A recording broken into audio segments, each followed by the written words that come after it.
Bienvenidos y bienvenidas a su programa bíblico existencial, donde compartimos este misterio maravilloso de la palabra de Dios.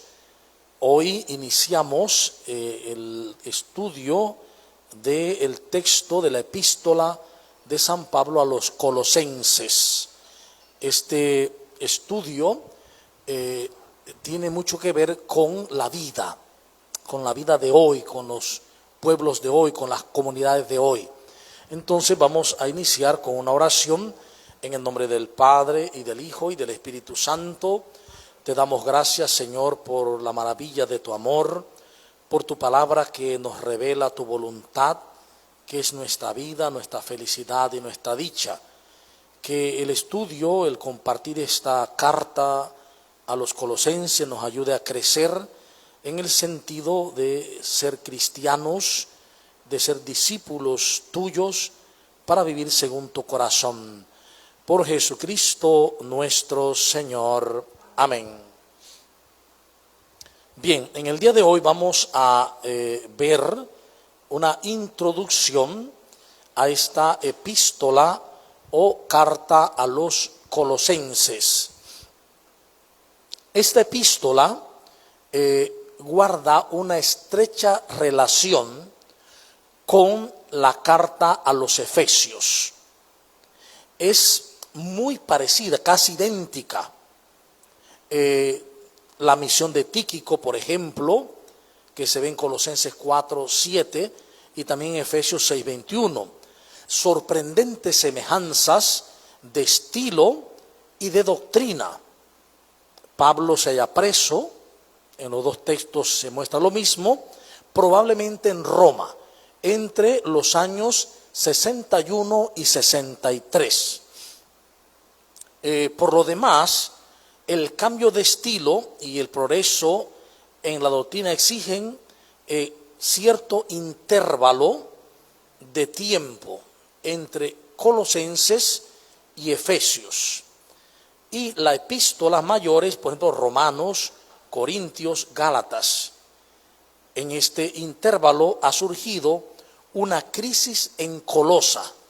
Recordemos que todas las cartas que hemos recibido no se escribieron porque el autor decidió ponerse a escribir para hacer una doctrina, no, sino que surgen problemas muy de casa, muy de comunidades, y ante estos problemas, entonces el apóstol escribe para dar respuesta y solucionar dichos problemas. Por eso es importante estar claros que hoy también ante las situaciones problemáticas que podamos atravesar, podemos recurrir a estas cartas para volver al origen, para volver al camino que Cristo nos ha señalado. Entonces, esta crisis de Colosas, que no fue evangelizada por Pablo. Pablo no evangeliza Colosas, pero Epafras, su representante apostólico, como vemos en 1:7, le ha traído noticias alarmantes de esa comunidad. Cuando Epafras viene, le comunica y es alarmante la situación que está sucediendo. Pablo responde con la epístola a los colosenses que entrega a Tíquico, pero la reacción suscitada en su espíritu por el nuevo peligro le hace ahondar más su pensamiento y escribe una segunda epístola, prácticamente contemporánea de Colosenses, en la cual estructura su doctrina conforme al nuevo punto de vista que acaba de imponerle la polémica. Es la epístola a los Efesios. Epístola dirigida no a la comunidad de Éfeso en particular, sino a todas las comunidades del Valle del Lico, entre las cuales está Colosa. Es decir, en la carta, como vimos ya, a los Efesios, no es solamente dirigida a Éfeso, sino a todas las comunidades que están en ese Valle del Lico. El estilo y el contenido de estas dos epístolas que difieren de las anteriores de Pablo han puesto en duda la autenticidad de las mismas.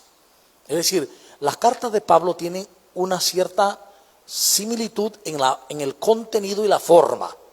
Entonces, estas dos cartas, tanto Efesios como Colosenses, tienen una diferencia.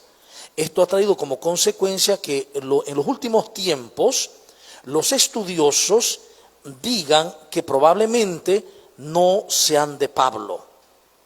Las objeciones son serias. Se pueden leer en comentarios o introducciones más amplias, pero por lo que se refiere a Colosenses, hoy día la balanza se inclina a favor de su autenticidad. La crisis que afecta a la comunidad de Colosa o a los colosenses y a otras comunidades del Valle del Ico y que motiva la epístola la provocaban las especulaciones fundamentalmente judías. O sea, judíos que se habían convertido a la comunidad de Yoshua, del Mesías, pero que traían la impronta judía y querían volver al judaísmo, tal como lo vemos en Colosenses 2:16, sobre las potencias celestes o cósmicas a las que se atribuía el poder de dirigir la marcha del cosmos. Los colosenses exageraban tanto su importancia que comprometían la supremacía de Cristo. Fíjense que es interesante cuando se habla de estas potencias celestes, se refiere a que en Colosa entra un pensamiento sobre los ángeles, un pensamiento que fue creciendo sobre una angelología. Es decir, empezaron a creer que estos ángeles eran los que prácticamente dirigían el cosmos. Y se fueron entrando también allí un culto a los ángeles. Y eso para Pablo es totalmente aberrante. Porque el Kyrios, el Señor, es Jesús. Y por lo cual, entonces veremos más adelante, cuando ya miremos la carta, cómo él dice que esto de los ángeles no va para ningún lado. Que el centro es Cristo. Y esto es interesante porque hoy por hoy ha habido un despertar de la angelología. Hay unas novenas de los 9 días con un ángel que tú haces la novena, unas son 15 días, otras son 21 días, y que al terminar la novena el ángel se te aparece. Y que el ángel va a dirigir tu vida, te va a dar no sé cuánta cosa. Eso está haciéndose hoy. También hay unas cadenas sobre los ángeles. Y mucha gente está prendiendo vela ángeles, culto a ángeles, además de otros más. Entonces, esto cae muy bien a nuestro tiempo. ¿Cómo está estructurada la carta?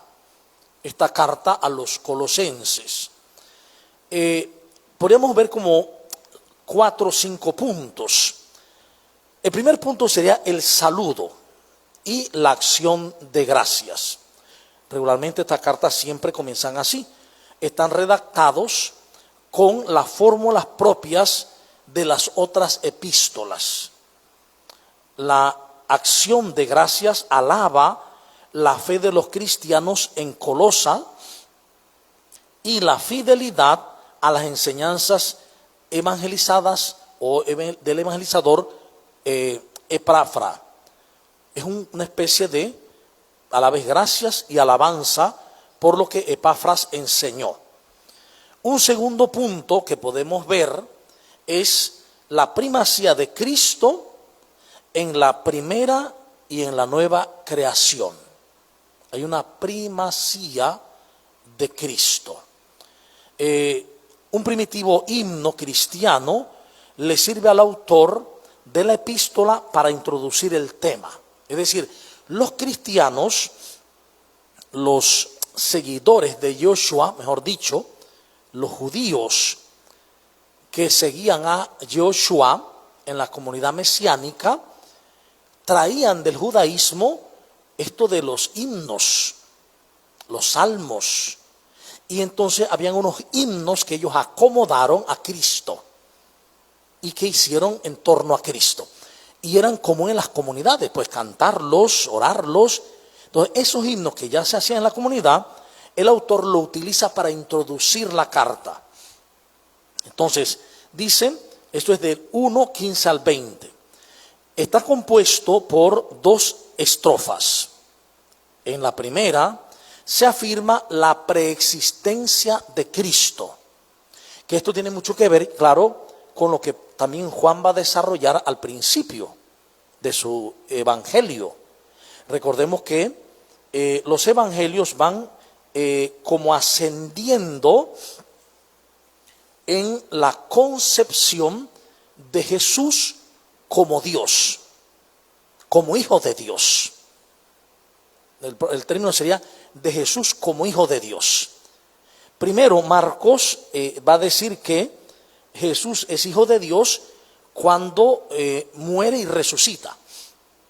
Allí Él se manifiesta como hijo de Dios. Mateo dice que Jesús es hijo de Dios ya con el bautismo. Él nació, pero en el bautismo se nota que es hijo de Dios. Lucas va a decir que el nacimiento ya dicen que es hijo de Dios. Hoy les ha nacido en la ciudad de David el Hijo de Dios, el Salvador. Y Juan va a decir que antes de nacer ya estaba el Verbo en Dios. Y el Verbo era Dios.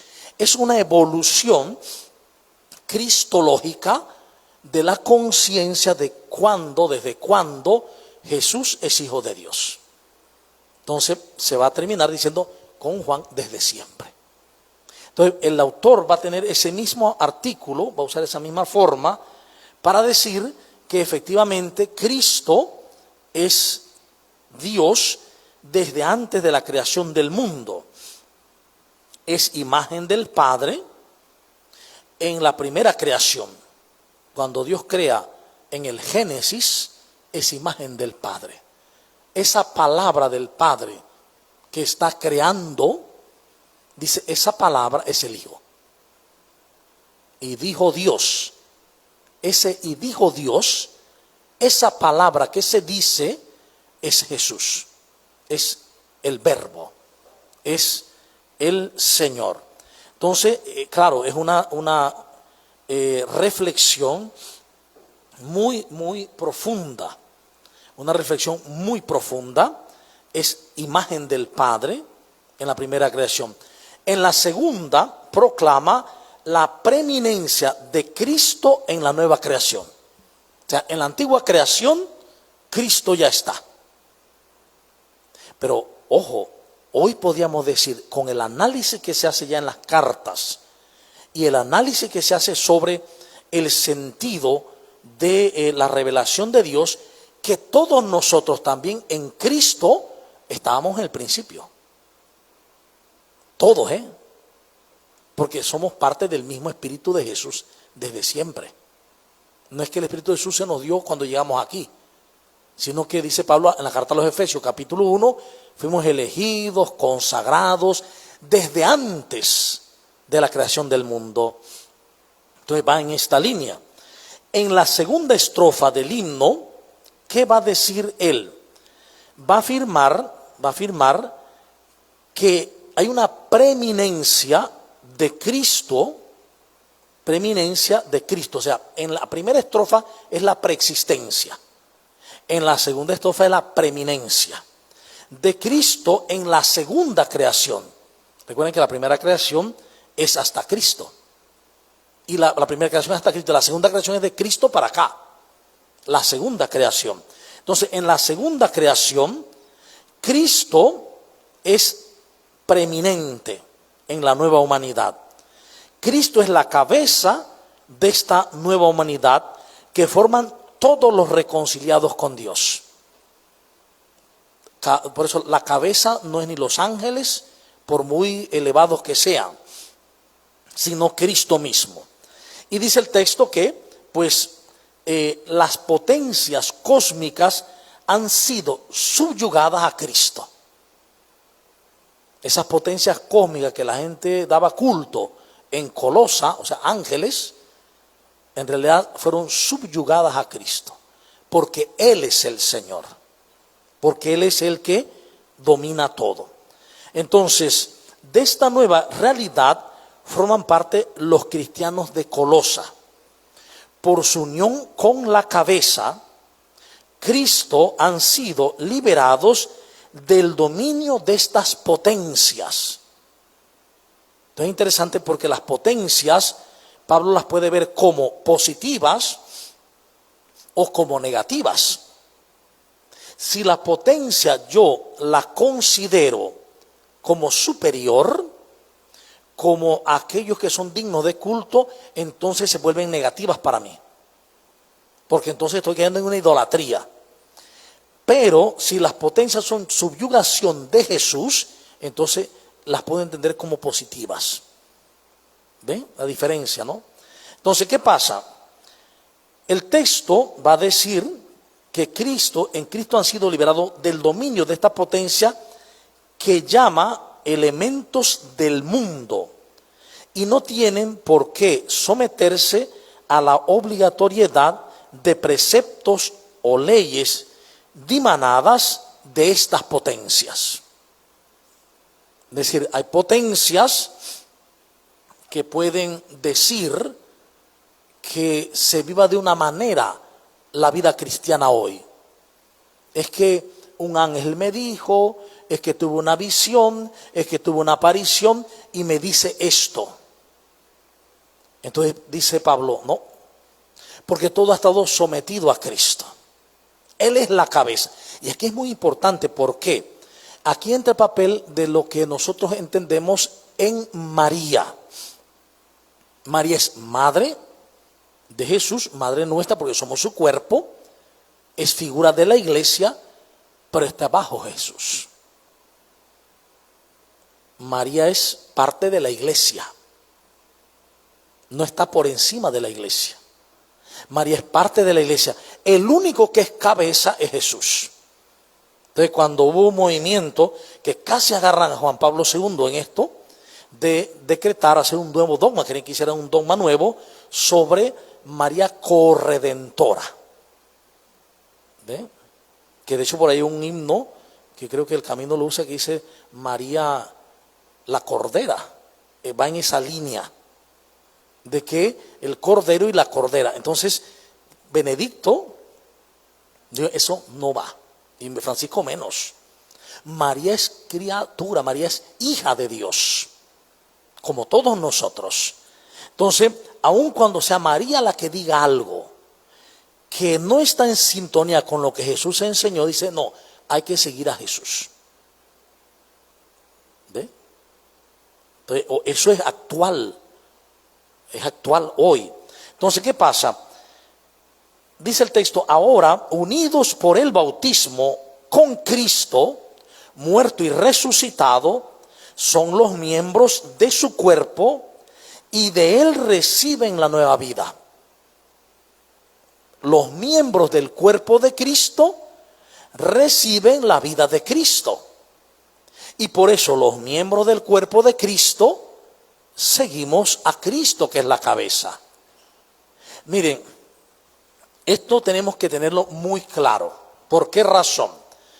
Porque lo que a veces, no sé, la experiencia que hay, es como que lo que Cristo ha revelado en la palabra, le falta algo. Y entonces se requieren apariciones, se requiere gente que venga a decirnos cosas. No, lo que Cristo enseñó es definitivo ya. Después de lo de Cristo, ya no se requiere más nada. Se puede interpretar, se puede releer, pero Él llegó a la plenitud de la revelación, que está precisamente en la vida del amor. Entonces, ¿qué pasa? El texto va a decir que en el Señor se recibe la vida nueva. Y por tanto, toda nuestra vida como cuerpo de Cristo viene de la cabeza. Y aquí es el detalle, porque hoy por hoy también muchas comunidades pueden de pronto empezar a elaborar cosas.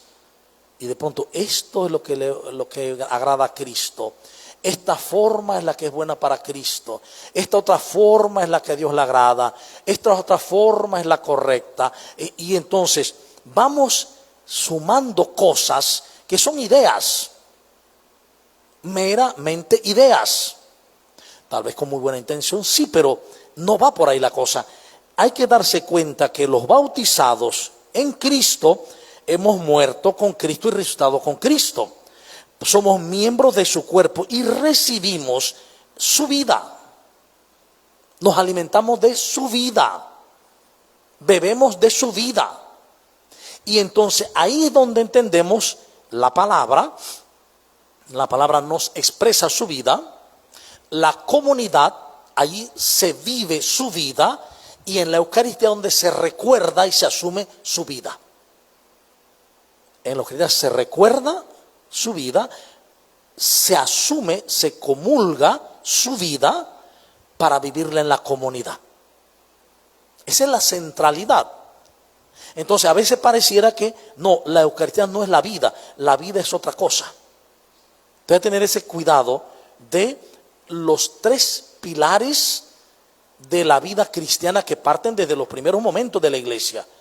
La vida en la palabra, la vida en la comunidad y la vida en la liturgia, sobre todo en la Eucaristía.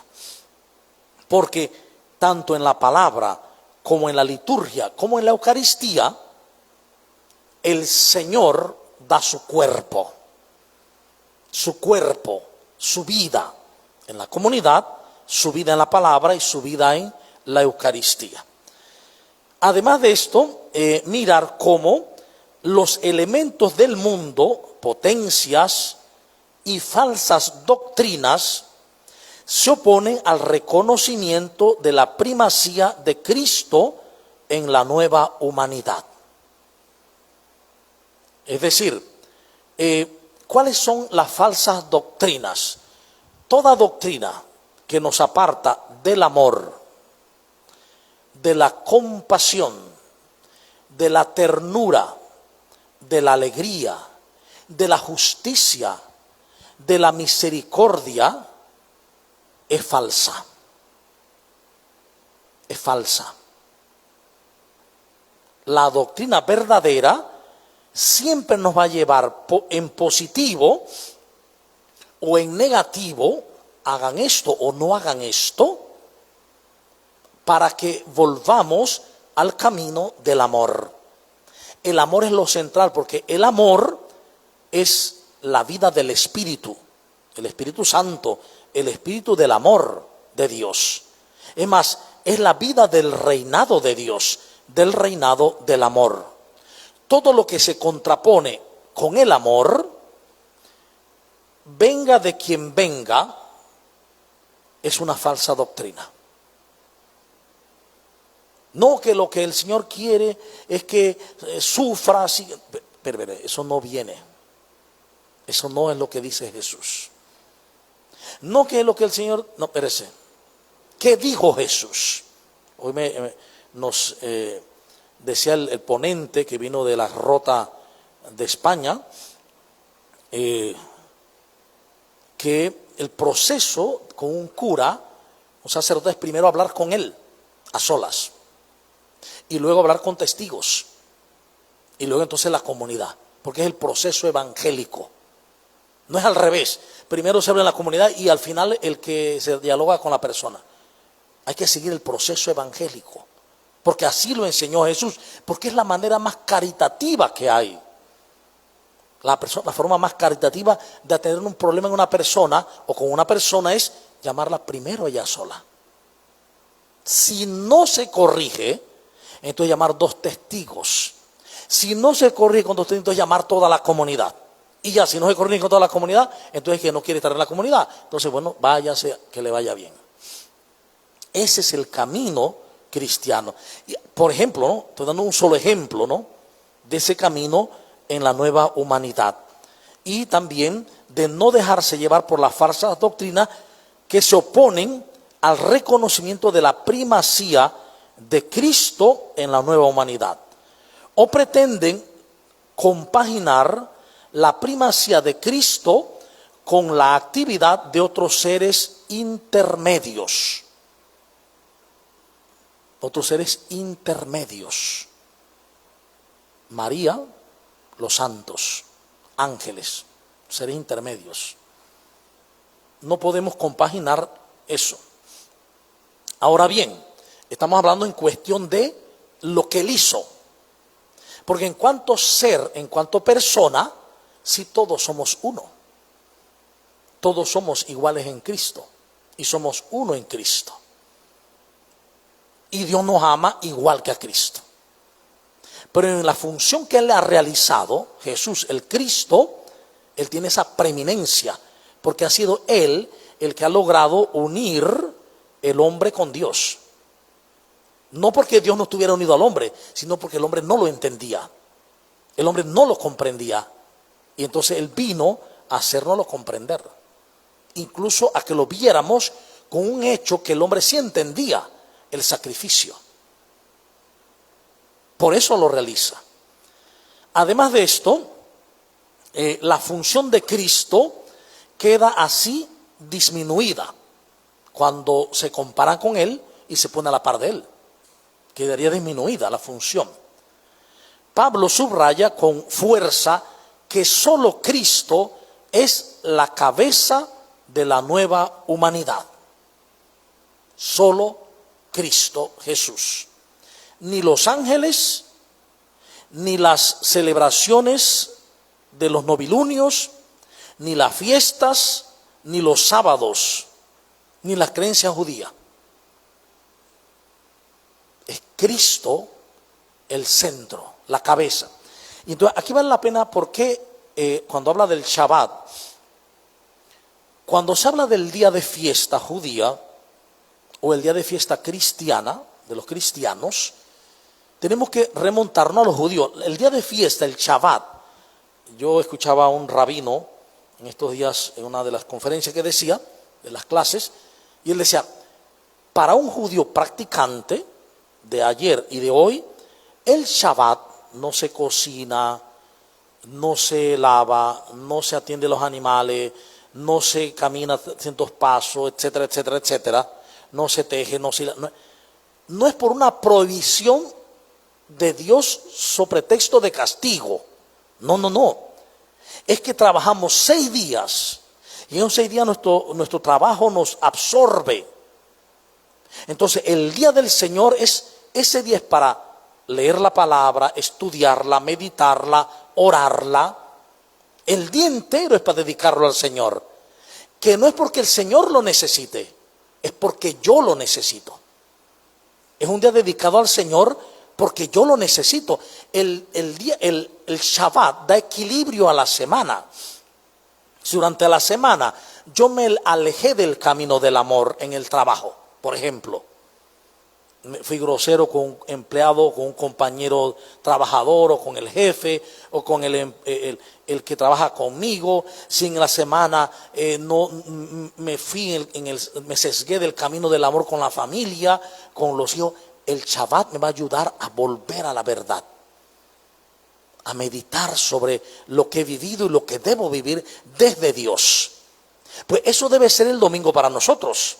No es que el domingo es el día libre para pasear y para salir, y porque se necesita, es que la gente necesita, los niños necesitan salir y pasear. Y le estamos enseñando eso, Es más, se ha hecho un derecho de paternidad y maternidad, poner el tiempo de lo lúdico de los niños. Cuando lo que da equilibrio no es que pasen mucho, no es que vayan mucho al cine.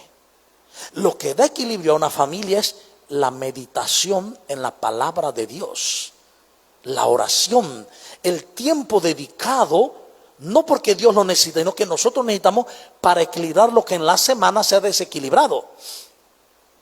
¿Ven? Para eso es el día del Señor. Para eso es el domingo. Ni siquiera, bueno, yo fui a misa y ya cumplí el día del Señor. No, yo voy a la Eucaristía el día del Señor para vivir mi alianza y la alianza de Dios conmigo. Y para entrar en el no olvido, para no caer en la amnesia, entonces participo del culto cristiano, ¿sí? participo de la Eucaristía para que yo no caiga en la amnesia. Está el memorial que me hace recordar lo que Jesús hizo por mí y por el mundo y lo que yo debo hacer por el mundo también. La anamnesis, el memorial. Entonces yo voy a la Eucaristía no es solamente a estar pasivo y recibir la comunión. No es solo eso.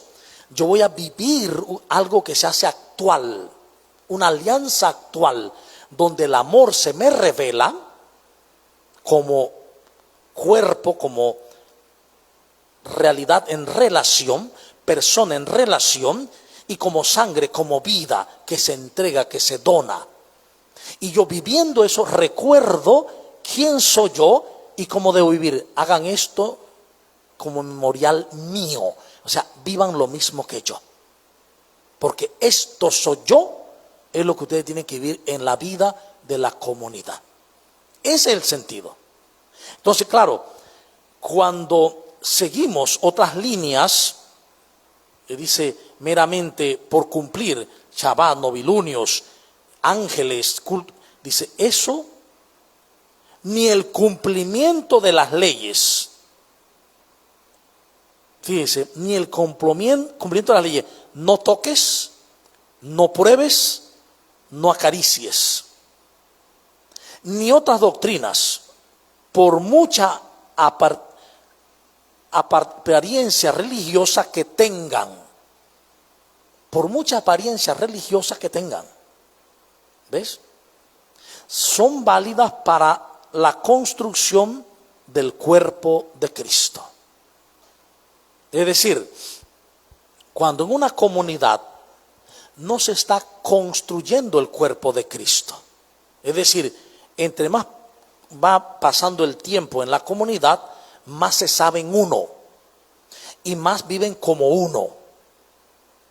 Entonces, si eso no está pasando, quiere decir que yo estoy siguiendo o falsas doctrinas o no estoy viviendo la primacía de Jesús en la vida de la comunidad.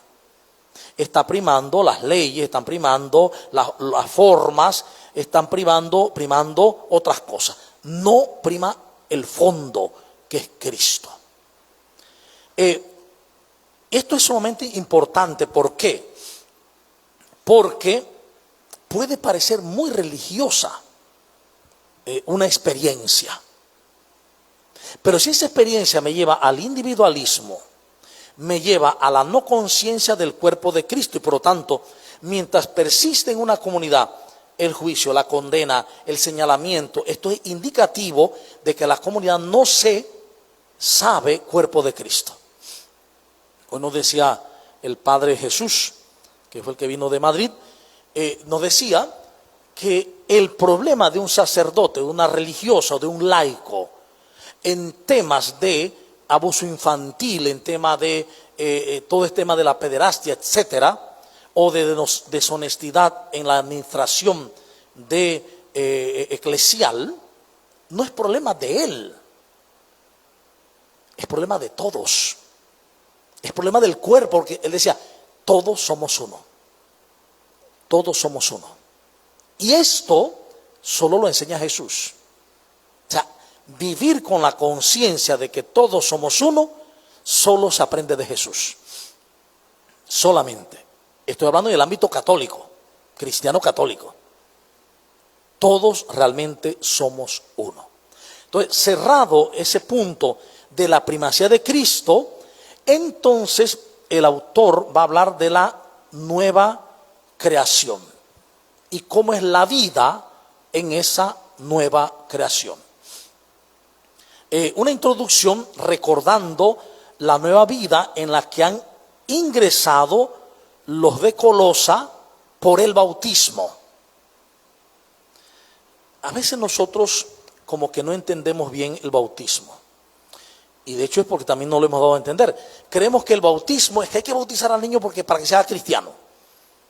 Para que no se lo lleven los duendes. Para que las brujas no los agarren, etcétera, no se enfermen. No, el bautismo es algo bien serio. ¿Por qué razón? El bautismo es la sumisión, el asumir la alianza de Cristo. Es decir, Dios me salva y yo me dejo salvar. No es que antes del bautismo los demás sean conejos y perros y no. Todos son hijos de Dios. Todos somos hijos de Dios. Todos los seres humanos somos imagen y semejanza suya. Lo que pasa es que no nos damos cuenta de lo que somos. Entonces, el proceso del bautismo, que se llama catecumenado, es para entrar en eso, en un proceso donde me voy dando cuenta quién soy y acepto vivir eso que soy. Entonces, el bautismo es ese entrar, ese introducirnos a una vida nueva. Es un signo externo, como es un sacramento, que nos trae algo que es interno. Un signo visible que nos trae algo invisible. Es decir, con el bautismo morimos al hombre viejo. Hasta aquí, el bautismo es un hasta aquí. Hasta aquí yo he vivido así porque no sabía cuánto me amaba Dios. Hasta aquí yo he vivido así porque yo no sabía cuánto me amaba Dios en Cristo que vino a salvarme. Y a partir de aquí vivo como hombre nuevo. No vivo como amarrado, atado. Ahora no puedo hacer nada malo porque me tiene atada la comunidad, me tiene atado una ley. Malo. No hemos entendido. Lo que debo entender es que con el bautismo y el proceso catecumenal debe haber surgido en mí la conciencia del amor, de tal manera que mi vida se vuelve amor. Y todo lo que hago, lo hago desde el amor. Todo. Es decir, consciente de que soy amor, consciente de amar, de hacer el bien, de servir, de dar la vida, el cuerpo y la sangre. Por eso, el tema del bautismo anteriormente iba unido a la confirmación, lo que llamamos hoy confirmación, y a la Eucaristía. El bautizado, como eran adultos generalmente, al principio eran todos adultos, el bautizado ese día recibía ese bautismo, la unción de la confirmación y la participación de la Eucaristía. Porque a partir de ese día la Eucaristía le recordaría continuamente eso que hizo en el bautismo, esa alianza bautismal. Por tanto, su vida se va a desarrollar a partir de ese momento como una vida bautismal y eucarística. Bautismal, donde se recuerda que ha muerto al hombre viejo, al hombre del desamor, al hombre del miedo, para vivir como hombre nuevo, el hombre del amor o la mujer del amor. Ese es el sentido, ¿no? Entonces, por eso va a introducir con este tema, ¿no? En el bautismo surge el hombre nuevo resucitado con Cristo. Por eso es que la resurrección con Cristo no es una mera alegoría, no es tampoco retórica, es real. Nosotros resucitamos con Cristo, dejando el hombre viejo del desamor y entrando al hombre nuevo en el amor. Hemos pasado del desamor al amor, del odio al amor. ¿Ven? En esto conocemos, hemos pasado de la muerte a la vida, en que amamos a los hermanos, es decir, hemos resucitado, hemos pasado de la muerte a la vida. Entonces, cuando tú bautizas a un niño, a veces ni la familia siquiera es consciente de eso, sino que es algo que quedó allá porque eso conviene al niño y está bien. Pero que la persona sea consciente de que va a asumir una vida nueva. Dejo al hombre viejo, que es el hombre del desamor, o la mujer del desamor, para entrar en el hombre nuevo del amor, y entonces vivir resucitado con Cristo. Vivir resucitado con Cristo. De este principio deduce las aplicaciones prácticas. La imagen que subyace en estas exhortaciones es la del vestido. Revestir y despojar. Despojarse y revestirse. Y los cristianos asumen esto muy hermosamente. ¿Por qué? Porque siempre la luz, lo blanco, el fuego, es signo de lo divino. Mientras que la oscuridad, lo negro, lo oscuro, era signo de, y la noche, de lo no divino, del mal, del miedo. Entonces, ¿qué pasa? La persona llegaba a bautizarse con los vestidos normales, pero al entrar a la piscina bautismal se desnudaba totalmente. A veces vemos en las películas que se meten con una alba, no. Por eso eran las diaconisas con las mujeres y los diáconos con los hombres.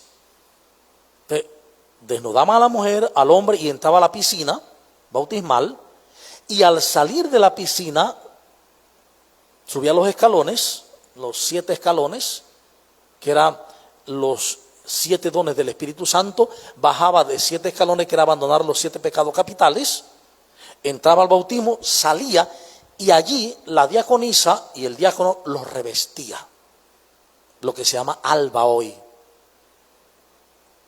In albis, se revestía de blanco, para indicar que había dejado las vestiduras antiguas allá. Ahora se vestía de nuevo, de blanco, de Cristo. Ahora va a vivir resucitado con Cristo. Es la vida en Cristo. Entonces, ¿qué pasa? El término despojar, revestir, era muy importante. Probablemente referencia al vestido nuevo que se imponía al catecúmeno cuando se hacía iluminado. El término iluminación que hoy oímos en el mundo hindú, en el mundo de los budistas, ese término también era cristiano, un iluminado.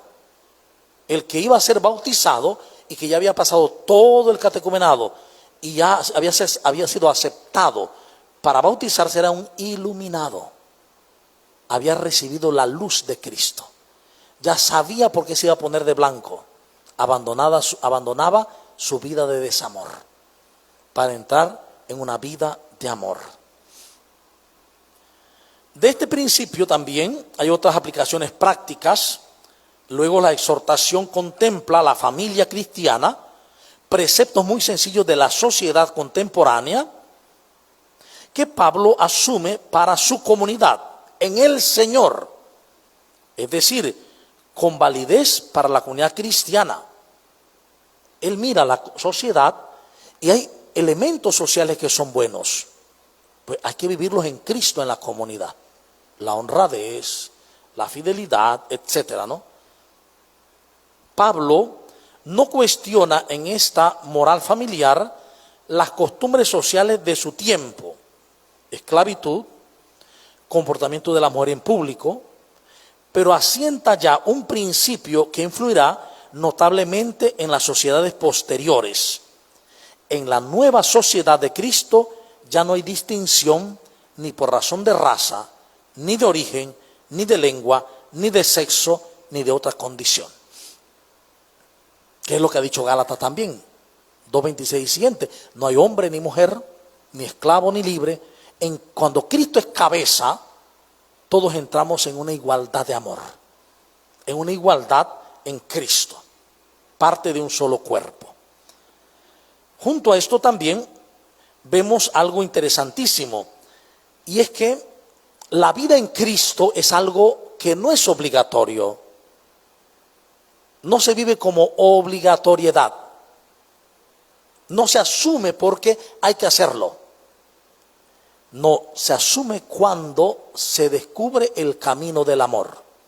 Dios me ama tanto que ni siquiera ve mis errores. Dios me ama tanto que el pasado se fue.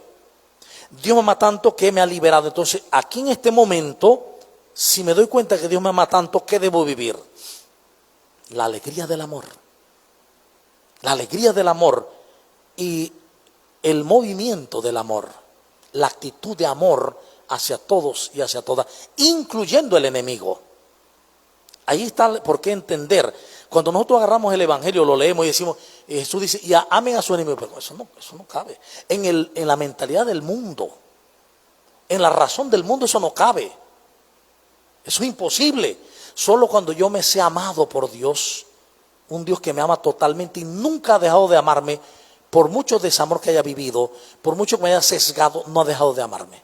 Y me sigue amando, y me sigue llamando con amor. Entonces, esa experiencia de amor me enseña a vivir en el amor también.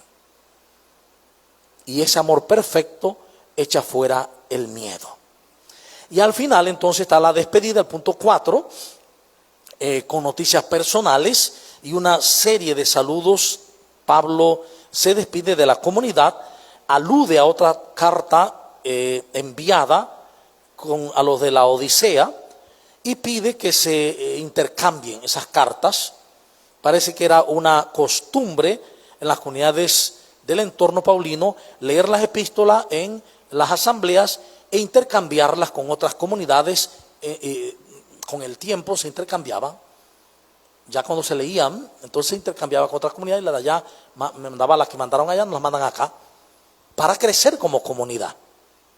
Entonces, y así termina pues esta carta de San Pablo a los colosenses. Esta introducción nos quiere llevar a algo, y es que nos demos cuenta que en esta carta, hemos ido avanzando carta con carta, pero en esta carta se nos va a llamar a que como que hagamos con los pocos capítulos que tiene como un catecumenado. Es decir, lo que no hemos hecho en la vida de concienciarnos, lo hagamos con una sola carta. Concienciarnos de que somos parte de Dios, somos un solo cuerpo y la cabeza es Cristo. Y esa cabeza tiene preeminencia en la vida. Y que esa vida cristiana no tiene otra forma que vivir resucitados con Cristo. No tiene otra forma. Y vivir resucitados con Cristo significa vivir amando. Entonces, hasta aquí dejo esta introducción de la carta de San Pablo a los colosenses y vamos a entonces entrar en la fase de preguntas, comentarios, etcétera.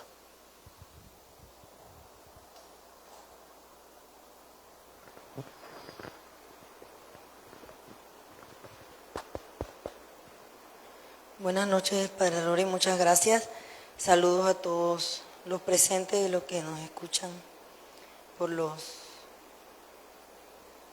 medios de las redes. Solo quería que nos enfatice, porque ya lo ha mencionado, pero cuando inició estaba explicándonos sobre cómo era la concepción o la idea que tenían los colosenses o los de Colosas sobre la vida, una vida que no estaba centrada en Cristo, sino una vida en donde usted nos comentó de que era de tipo cósmica, sobre los ángeles. Entonces, escuchándole esto, aún observo de que no ha sido como mucho la diferencia, a pesar de muchos años que han transcurrido, en el que todavía estas ideas son muy apegadas, muy fuertes, porque pareciera como que necesitáramos esto para sentir que hay un cambio o que estamos buscando el camino, porque realmente sí creo firmemente de que todas las personas, incluso aquellas que nosotros creemos como malas, incluso aquellos que se han equivocado haciendo acciones humanas que, digamos, afectan a otras personas supuestamente, todos en realidad en el fondo buscamos a Dios. Todos, absolutamente todos. Incluso aquellos que nosotros creemos que no. Y estoy hablando de todo en general, o sea, personas que están detenidas, personas de otras religiones, incluso aquellos que nosotros creemos dictadores, todas las personas en sus acciones, en el fondo creen firmemente que lo que están haciendo es porque ese es el camino hacia Dios.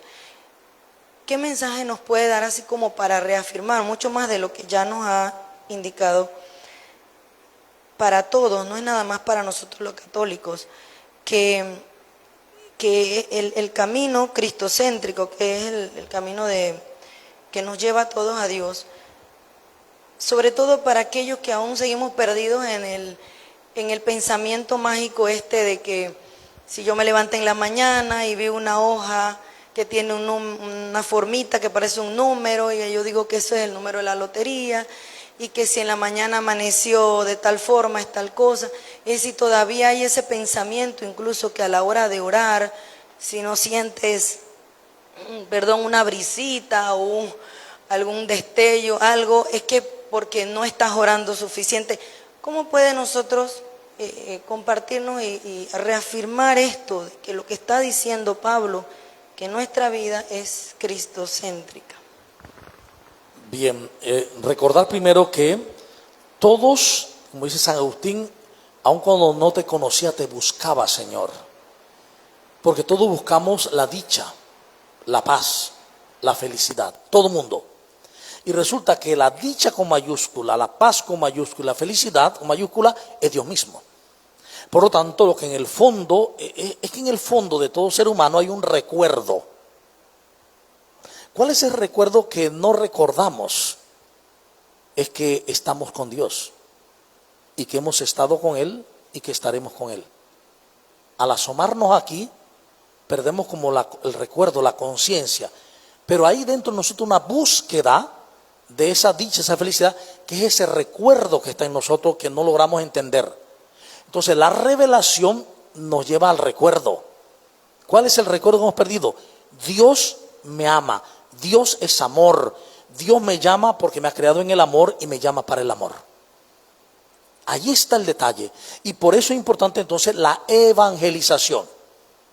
Evangelizamos para recordarles a la gente que Dios es amor. Para recordarles a la gente que Dios les ama, a pesar de todos sus errores. Para recordarle a la gente que Dios está siempre cerca, que no está lejos de nadie. Y para recordar que lo que Él quiere es salvarnos a todos. Es decir, llevarnos a la vida de su reinado. Al reinado del amor, la alegría, la paz, la justicia, etc. Entonces, ¿cómo hacer para que podamos vivir, podríamos decir, este camino con la primacía de Cristo? No un camino mágico religioso, no una religión de miedo, no una religión de espantos, no una religión de casuísticas, no, sino vivir una fe religiosa y una espiritualidad de amor, de justicia, de alegría y de paz. Pues la única manera de esto es encontrarnos personalmente con Jesús, que es lo que dice el Papa Francisco en el Evangelii Gaudium: quien se encuentra o se reencuentra con Cristo, en él nace o renace una nueva alegría. Y esto tomado de Aparecida. Es el encuentro con el Señor lo que da una nueva, un cambio a la vida, una nueva visión a la vida. Es el encuentro con Jesús. Y es un encuentro que no se hace fuera. No tengo que irme a un lugar, irme a Jerusalén, al mar de Galilea. No, es un encuentro que se hace dentro. Se hace dentro de mí, en mi interioridad, en el tiempo que dedico a la meditación, a la oración, a la lectura de la palabra, por ejemplo, a la lectura divina. Ese tiempo de meditación me hace encontrarme con Jesús. Y cuando me encuentro con Jesús, me encuentro con los demás. Si no me encuentro con Jesús, no me encuentro con los demás. Mientras yo no me encuentre con los demás, como hermanos, no me he encontrado con Jesús. Y el ejemplo que es hay otros mucho más, pero como el más emblemático de todos es el de Zaqueo, ¿no? Mientras él no se había encontrado con Jesús, él tenía su vida de rico y famoso, ¿ve? De publicano, que robaba y todo lo demás, ¿no?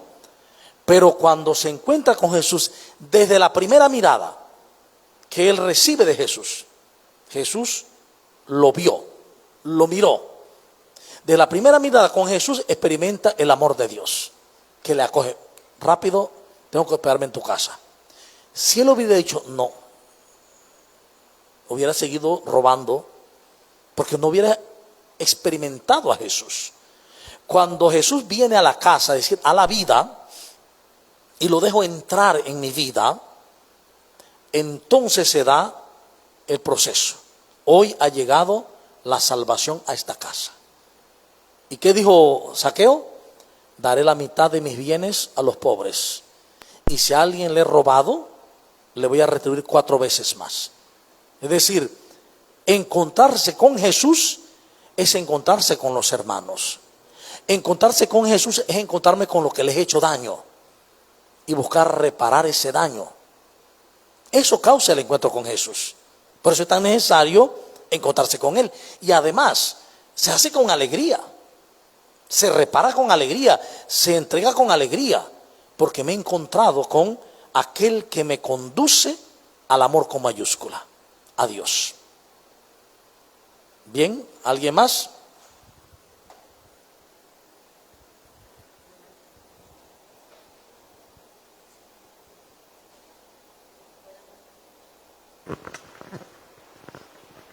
Buenas noches a todos. Interesantísimo este planteamiento. Con el tema de Zaqueo, se me viene a la mente que entonces, al momento que yo me abro a la acción de Dios, a través de Jesucristo, yo vivo la salvación, yo me abro a vivir la salvación de la que se me habla toda la distancia. Entonces, allí es donde creo yo que es que estamos fallando, tanto los que siempre participamos venimos a la iglesia, los que están fuera, porque el trabajo de nosotros entonces es llevarle a ellos, a través de la evangelización, como lo dijo usted, llevarle a ellos esta gracia, o sea, que a través de repente un testimonio que no tiene que ser gran testimonio, sino en una realidad en la que me encuentro yo en ese momento, ayudarles a que en esa simpleza que puede ser que no, es que estamos acostumbrados a que tienen que ser grandes acontecimientos para yo sentirme salvado, grandes acontecimientos para yo sentirme como parte de la iglesia o sentirme parte del cuerpo de Cristo. Y entonces ahí es donde hay que hacer la diferencia, porque en la simplicidad actúa Dios también. Exactamente, y no solo eso, hay algo más. Cuando me abro a la salvación, salvo a todos. Porque todos somos un solo cuerpo. Cuando me abro a la salvación, salvo a todos. ¿Por qué? Porque al ser parte de un solo cuerpo, lo que me afecta a mí, le afecta a todos. Y eso también lo perdemos de vista. ¿Sí? Lo perdemos de vista, entonces creemos que la vida de fe es, por ejemplo, un perfeccionismo que me hace señalar a los demás, jugar a los demás. No, eso está equivocado. Es trabajar hacia mí. Es trabajar hacia mi interior. Pasando, o mejor dicho, dejando entrar a Jesús en mi casa para pasar de la muerte a la vida, del desamor al amor. Bien, llegamos al fin del programa y agradecemos su presencia. Vamos a hacer la oración final porque ya son las 31. Entonces, te damos gracias, Señor, por esta oportunidad de compartir, por esta carta que vamos a compartir en comunidad y que seguro nos va a ayudar porque tu Espíritu que la inspiró nos va a inspirar a nosotros para vivirla, no solo para conocerla intelectualmente, sino sobre todo para aplicarla en nuestras comunidades y en nuestras vidas. Que realmente nos preparemos para dejar nuestros errores, nuestras ideas erróneas, religiosas, humanas, para entrar en la verdad de Cristo y así permitirte, Señor, que tú reines en nosotros. Por Jesucristo nuestro Señor. Amén. En el nombre del Padre, y del Hijo y del Espíritu Santo. Amén. Y le agradecemos y recordamos encontrarnos el próximo martes a esta misma hora. Dios les bendice.